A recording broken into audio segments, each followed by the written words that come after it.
Mga bro, may bagong balita mula sa North Africa. Ang US State Department ay pumayag na sa bentahan ng Advanced Medium-Range Air-to-Air Missiles, AMRAAM, at iba pang kaugnay na kagamitan sa Morocco.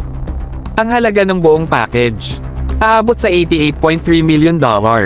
Hindi biro ang presyo pero sulit ba ito para sa kanilang depensa?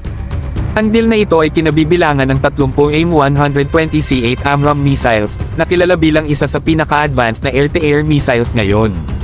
Kaya nitong i-engage ang mga target mula sa malalayong distansya na halos di mo na makita.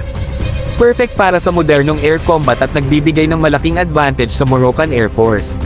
Hindi lang missiles ang kasama sa package.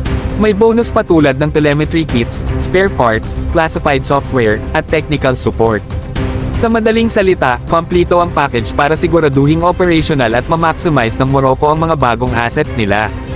Ang ganitong level ng support ay nagpapakita kung gaano ka-dedicated ang US sa pagpapalakas ng kanilang allies.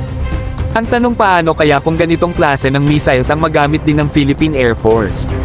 Isipin nyo mga bro, kung ang FA-50PH natin ay maarmasan ng mga AMRAAM missiles, magiging force multiplier ito para sa ating air defense.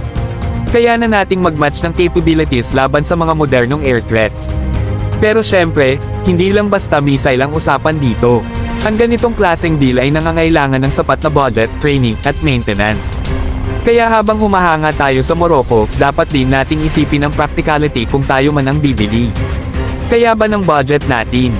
Kung oo, siguradong malaking tulong ito sa ating modernization efforts. Anong masasabi nyo mga bro?